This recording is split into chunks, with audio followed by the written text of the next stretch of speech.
안녕하십니까. 내추럴 보디빌딩학과 총장 기토일입니다. 오늘은 세트 간 쉬는 시간에 스트레칭을 해주는 것이 좋을까? 라는 주제로 강의를 진행하겠습니다. 원하는 결과를 도출해내려면 때로는 기존의 방식과 다른 방법을 찾아야 할 때가 있습니다. 웨이트 트레이닝도 마찬가지인데요. 근비대와 근력을 증가시키기 위해서 일반적으로 세트, 반복 횟수, 무게, 강도, 휴식 시간 등을 조절합니다. 하지만 대부분의 선수들은 세트 사이의 휴식 시간을 결정한 후에는 그 휴식 시간 동안 무엇을 할지에 대해서는 고려하지 않습니다. 휴식 시간을 어떻게 보낼지에 대한 이야기는 많지 않지만 관련해 여러 전략이 존재합니다. 예를 들어 세트 사이에 폼롤링을 하면 퍼포먼스가 떨어진다는 연구가 있으며 스마트폰으로 SNS라는 것은 퍼포먼스에 큰 영향을 미치지는 않는다고 말합니다. 하지만 세트 사이 스트레칭은 논란이 있는 주제입니다. 일부 연구는 세트 사이 스트레칭이 장기적으로 봤을 때 근비대에 도움을 줄 수 있다고 말하지만 다른 연구는 이로 인한 이점이 없다고 밝혔습니다. 오늘 영상에서는 최신 논문을 리뷰하는데 세트 사이 스트레칭이 여성과 남성의 근육 구조, 크기, 근력에 미치는 영향을 살펴본 것입니다. 이 연구는 22명의 여성과 남성을 전통적인 훈련 그룹과 세트 사이 스트레칭을 하는 그룹으로 나눴습니다. 두 그룹 모두 주 4회 고볼륨 웨이트 훈련을 진행했으며 그 중 2일은 2두를, 나머지 2일은 3두를 집중적으로 훈련했습니다. 2두를 훈련하는 날에는 매일 14세트에 직접적으로 타깃하는 2두 훈련과 9세트의 간접적인 2두 운동을 수행했고 3두근 훈련일도 동일한 방식으로 진행되었습니다. 그리고 실험 참가자들은 모든 세트를 10회 지점까지 수행했습니다. 연구전과 연구 중에 2두근과 3두근의 다관절, 단일관절, 총 세트 수가 각각 얼마나 증가했는지에 대한 평균값은 위 표에 있습니다. 마지막으로 연구자들은 연구 전후로 근력, 근육 크기, 근육 구조와 관련된 결과를 평가했습니다.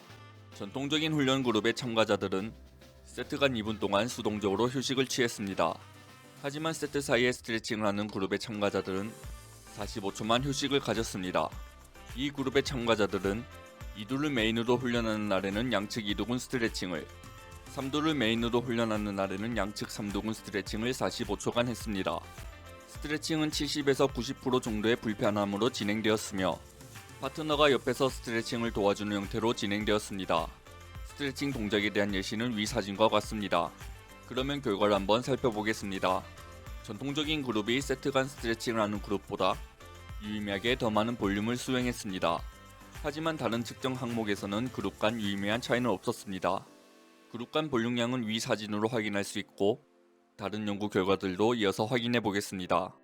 이두컬과 트라이셉스 익스텐션 원RM은 두 그룹 모두 유의미하게 증가했으며 그룹 간의 유의미한 차이는 없었습니다. 또한 2두의 등척성 스트렝스는 두 그룹 모두에서 유의미하게 증가했지만 그룹 간 차이는 없었으며 3두의 등척성 스트렝스는 두 그룹 모두에서 유의미한 변화가 없었습니다. 근육의 두께에 대해서는 연구 전후로 두 그룹 간 유의미한 증가가 없었으며 세트 사이에 스트레칭을 한 그룹의 3두만 유의미한 증가가 있었습니다. 위 그림에서는 각 부위에서의 근육 두께의 변화에 대한 평균값과 증감이 표시되어 있습니다. 펜네이션 각과 근섬유 길이 모두 연구 전후를 비교했을 때 그룹 간 유의미한 차이는 없었습니다. 연구 전후로 유의미한 변화가 하나 있었는데요. 세트 사이 스트레칭을 한 그룹에서는 원위 3두근 펜네이션 각이 유의미하게 증가했으며 전통적인 그룹에서는 상완근의 근섬유 길이가 유의미하게 증가했습니다. 오늘 연구는 주동근을 세트 사이 정적 스트레칭을 했더니 볼륨이 감소했지만 장기적인 근비대와 근력 증가에는 큰 영향을 미치지 않는다고 밝혔습니다. 그리고 오늘 본 연구의 결과는 기존 문헌들과 부분적으로 일치합니다. 일부 연구는 세트 사이 스트레칭이 퍼포먼스를 저하시킨다고 보고한 반면 다른 연구들은 퍼포먼스에 영향을 미치지 않는다고 말합니다. 또한 장기적으로 진행된 연구에서는 세트 사이 스트레칭이 근성장과 스트렝스를 향상시킬 수 있다고 말하지만 다른 연구들은 근비대와 스트렝스에서 세트 사이에 스트레칭을 하는 것이 이점이 없다고 보고했습니다. 전반적으로 현재까지 진행된 연구들은 근비대와 근력 향상을 위해 세트 사이 스트레칭을 권장하지 않는 쪽으로 기울어지고 있다고 생각합니다. 따라서 앞으로 볼 내용은 다음과 같이 진행될 것입니다. 첫 번째, 세트 사이 스트레칭을 하면 다음 세트에 얼마나 운동을 잘할 수 있는지. 두 번째, 세트 간 스트레칭이 장기적으로 근육과 근력에 어떤 영향을 미치는지. 세 번째, 세트 간 스트레칭 외에 다른 방법이 유익할 수 있는지. 첫 번째, 세트 사이에 스트레칭을 하면 다음 세트에 얼마나 운동을 잘할 수 있는지. 전통적인 그룹이 세트 간 스트레칭을 한 그룹보다 32.8%더 많은 볼륨을 진행한 것은 상당한 차이입니다. 오늘 함께 본 연구는 RM, 최대 반복 횟수를 사용하여 훈련했기에 개인 간의 볼륨량은 중량에 의해 영향받았습니다. 다시 말해 전통적인 그룹의 참가자들은 세트 사이 스트레칭을 한 그룹보다 더 큰 중량을 유지했습니다. 세트 사이 정적 스트레칭이 추후에 진행할 세트에서 퍼포먼스를 줄인다는 연구는 주로 수행한 반복 횟수나 속도를 통해 관찰되었습니다. 관련해 주동근을 세트 간 스트레칭한 연구는 위 사진에 요약되어 있습니다. 전반적으로 세트 사이 스트레칭이 퍼포먼스에 미치는 영향은 논문에 따라 좋다, 안 좋다로 나뉩니다. 그러나 오늘 본 연구에서는 세트 간 스트레칭이 퍼포먼스에 부정적인 영향을 보여주고 있기에 저는 스트레칭을 하는 것을 권하지 않습니다. 위 사진을 살펴보면 스트레칭의 지속 시간이 세트 간 퍼포먼스에 영향을 미치는 것으로 보입니다. 특히 스트레칭을 25에서 45초 한 그룹은 퍼포먼스가 떨어졌음을 볼 수 있습니다. 그러나 스트레칭을 짧게 유지한 연구들은 세트 간 퍼포먼스에 부정적인 영향을 미치지 않았습니다. 또한 스트레칭의 강도가 퍼포먼스에 영향을 미칠 가능성도 있지만 스트레칭의 강도는 주관적이기에 해석하고 비교하기가 어렵습니다. 운동 전 스트레칭의 부정적인 효과를 피하는 방법에 대한 내용도 있지만 운동 전 정적 스트레칭에 관한 대부분의 연구는 스트레칭이 퍼포먼스를 떨어뜨리거나 퍼포먼스에 유의미한 영향을 미치지 않는다는 결과를 보입니다. 그리고 퍼포먼스 저하를 보이는 연구는 보통 더 긴 시간 동안 스트레칭을 하는 연구들입니다. 위 사진에서 볼 수 있듯이 세트 사이 스트레칭은 세트 간 퍼포먼스에 영향을 미치지 않거나 부정적인 영향을 미치는 것으로 보이며 이 퍼포먼스의 저하는 스트레칭 시간에 의해 악화되는 경향이 있습니다.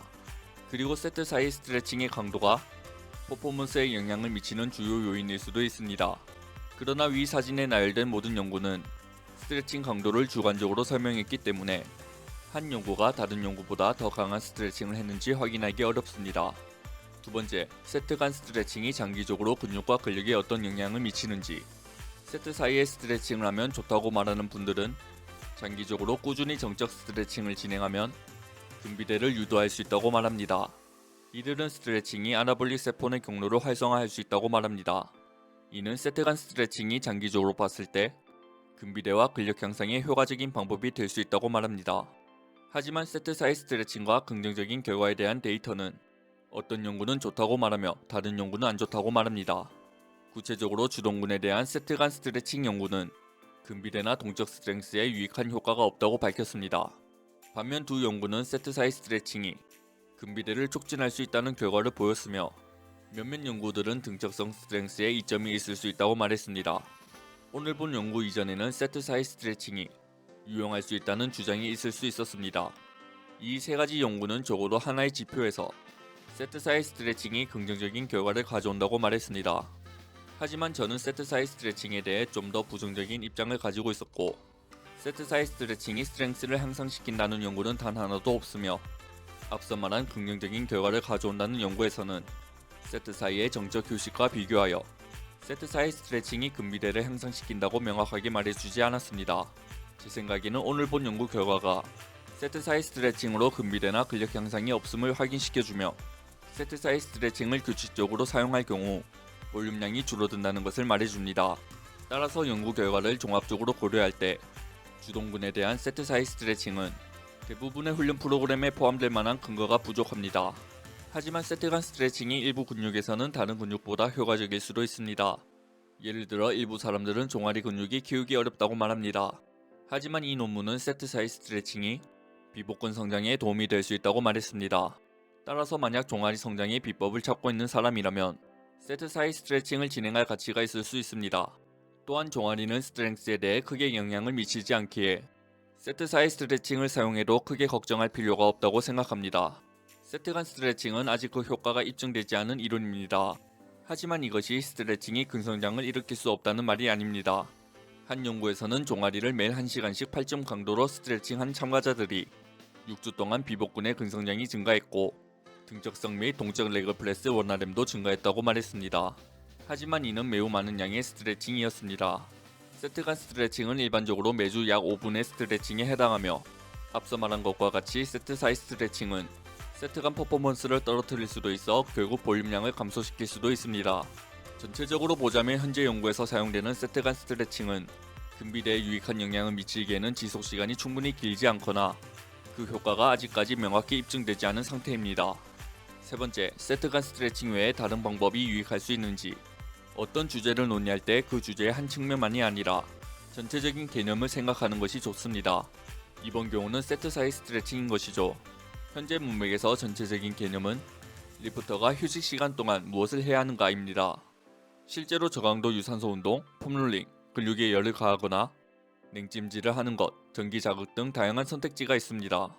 세트 사이 스트레칭은 두 가지 유형이 있는데 하나는 기랑근 스트레칭이고 다른 하나는 동적 스트레칭입니다. 기랑근 스트레칭은 훈련 중 훈련하는 근육의 반대 근육을 늘리는 것입니다. 예를 들어 한 연구에서는 피실험자에게 세트 간 대흉근 스트레칭을 할 때 세트 간 휴식만 한 경우보다 로우에서 더 많은 횟수를 했다고 밝혔습니다. 또한 이 연구에서도 케이블 로우 세트 사이에 대흉근을 스트레칭할 때 반복 수행 능력이 향상되었다고 보고했습니다. 마지막으로 이 연구에서는 햄스트링을 레그 익스텐션 세트 사이에 늘리니 10RM에서 반복 횟수가 증가했다고 보고했습니다. 따라서 주동근 스트레칭은 세트 간 퍼포먼스를 떨어뜨릴 수 있지만 기랑근 스트레칭은 퍼포먼스를 향상시킬 수도 있습니다. 동적 스트레칭이 효과가 있다, 없다에 대한 의견은 아직 일치하지 않습니다.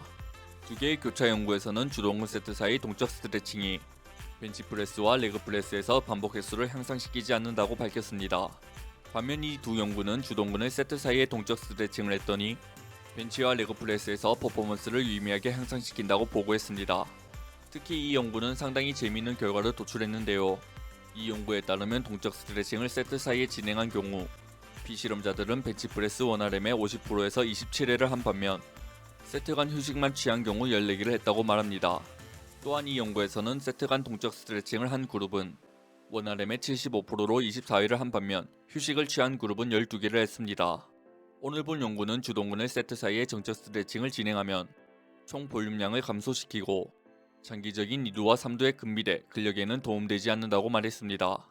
이는 기존에 진행된 연구 결과들과 대부분 일치합니다. 구체적으로 세트 사이의 정적 스트레칭은 실패 지점까지의 퍼포먼스를 악화시키고 다양한 인구 집단에서 장기적인 근비대 및 근력 향상에는 영향을 미치지 않는다고 말합니다. 주동근을 세트 사이에 스트레칭해주면 명확한 이점이 있진 않지만 기랑근을 세트 사이에 스트레칭해주면 긍정적인 결과가 있긴 했습니다. 따라서 세트 사이에 스트레칭을 하고자 한다면 기랑근 스트레칭이 더 효과적일 것입니다. 그러면 오늘 강의를 요약하겠습니다. 첫 번째, 연구진은 여성과 남성을 두 개의 그룹으로 나누어 8주간 훈련을 진행했다. 한 그룹은 세트 사이에 주동근에 대해 정적 스트레칭을 진행하고 다른 그룹은 세트 사이에 휴식을 냈다.